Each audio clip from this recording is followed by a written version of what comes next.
প্রত্যেকটা ব্যাপার স্বীকার করে তাহলে কিন্তু আমার মনে হয় তার অ্যাকসেপ্টেন্সটা বাড়বে। স্বীকার করলে অ্যাকসেপ্টেন্সটা বাড়বে, আপনি তাই বলছেন। তাহলে ওইটা স্বীকার না করলে ফারাজ করিমের কথা কি বলবেন? তিনি তো আমরা দেখেছি তিনি তার মাকে সহ আসলে ভিডিওতে এসে বলেছেন যে আমার পারিবারিক চাপ, তার আম্মাই কিন্তু বলেছেন যে পারিবারিক চাপের কারণে আসলে ছাত্র আন্দোলনে তিনি সক্রিয় হতে পারেননি।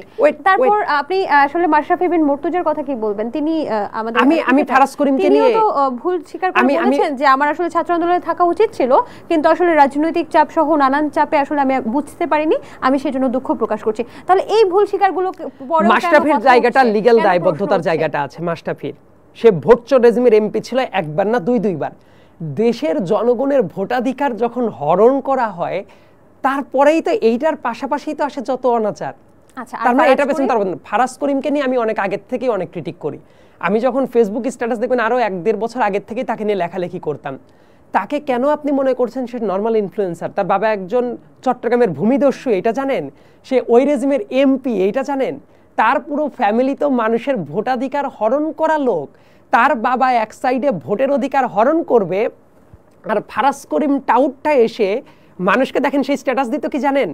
আজকে সবাই রোজা রাখবেন, সেহরির টাইমে আমি সবাইকে ফেসবুকে স্ট্যাটাস দিয়ে ডেকে দিত, সবাই ঘুম থেকে উঠুন।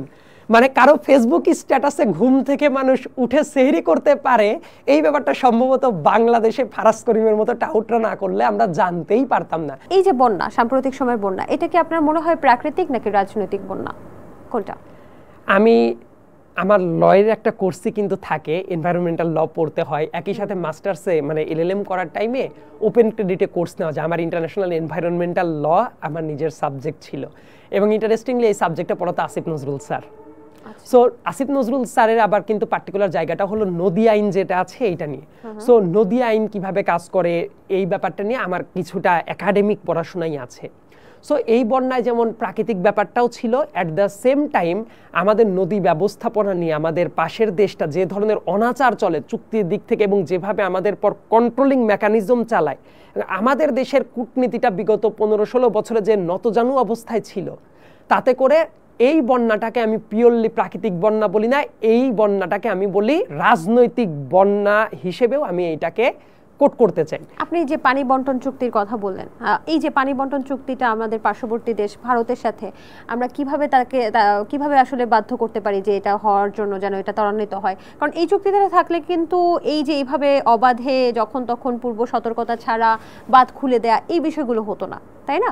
তো আমরা কিভাবে আসলে এটা নিশ্চিত করতে পারি? আমাদের অভিন্ন নদী আছে 54টা, এর ভেতরে দু একটা বাদে আমাদের কিন্তু আপস্ট্রিমের দেশ হলো ইন্ডিয়া, আমরা কিন্তু ডাউনস্ট্রিমের দেশ, এবং প্রত্যেকটা জায়গায় নদীর পানির যে হিস্সা, এই হিস্সাটা কোনোদিনই আদায় করা হয় নাই। আওয়ামী লীগের প্রতিষ্ঠাতা মুসলিম জননেতা মাওলানা আব্দুল হামিদ খান ভাসানী এই ব্যাপারটা উপলব্ধি করত। বিএনপির প্রতিষ্ঠাতা যে জিয়াউর রহমান আছে সেও এই ব্যাপারটা উপলব্ধি করত। মনে আছে মাওলানা আব্দুল হামিদ খান ভাসানী তার মৃত্যুর দ্বার প্রান্তে দাঁড়িয়ে একেবারে চূড়ান্ত বৃদ্ধ বয়সে গিয়ে উনি কিন্তু ফারাক্কা লং মার্চের নেতৃত্ব দিয়েছিল। এবং ভারত যেটা করেছে, এই যে প্রত্যেকটা জায়গায় বাদ দেওয়া থেকে শুরু করে যা করেছে, এই কাজটা আমরা নিয়ন্ত্রণ করতে পারতাম আমরা যদি ইন্টারন্যাশনাল যে কনভেনশনগুলো আছেন পানির হিস্সা নিয়ে, সেগুলো আমরা পার্টি স্টেট হইতে পারতাম। আমরা তো সেই দিকে কখনো আগাই নাই। এবং ওই যে চুক্তিগুলো করা হয়, এই চুক্তিগুলো কতটা ডিসক্রিমিনেটরি ছিল, এই ব্যাপারগুলো পাবলিক স্পেয়ারে কখনো আলোচনাও হয় নাই। এখন এটা সমাধানটা কি? আমরা পানি বন্টন চুক্তিটা কিভাবে করতে পারি পার্শ্ববর্তী দেশ ভারতের সাথে? এটা কিন্তু একটা চুক্তি না, অনেকগুলা চুক্তি আছে এবং অনেকগুলা মানে মিউচুয়াল নেগোসিয়েশনেরও ব্যাপার আছে। সো আমি কি চাই জানেন? বাংলাদেশের পররাষ্ট্রনীতি এমন হোক, তাদেরকে দায়বদ্ধতার আন্ডারে নিয়ে আসতে হবে। তারা যেসব অপকর্ম করবে আমরা যাতে ভয়েস রেজ করতে পারি, এবং ইন্টারন্যাশনাল ফোরামে যেগুলো আছে আমাদের উচিত সবগুলারই মেম্বার হওয়া, যাতে করে আমাদের অভিযোগ দায়ের করার একটা পারফেক্ট ফোরামটা থাকে, এবং তারা যে দাদাগিরি করে বেড়াবে আমরা যে সেটা সহ্য করব, এই জায়গাটা হওয়া উচিত না। এই যে জাতীয় সঙ্গীত পরিবর্তনের একটা কিন্তু রব উঠেছে সোশ্যাল মিডিয়া সহ বিভিন্ন জায়গায়, এবং সদ্য আয়না ঘর থেকে মুক্তি পাওয়া যিনি হচ্ছেন, আমি যদি ভুল না করে থাকি, ব্রিগেডিয়ার জেনারেল আজমি, তিনি কিন্তু এই জাতীয় সঙ্গীত পরিবর্তনের কথা প্রথমে তুলেছিলেন, এবং তারপর থেকে অনেকে এটাকে সাপোর্ট করছে, কেউ এটাকে সমালোচনাও করছে। তো এই বিষয়টা আপনি কিভাবে দেখছেন আসলে?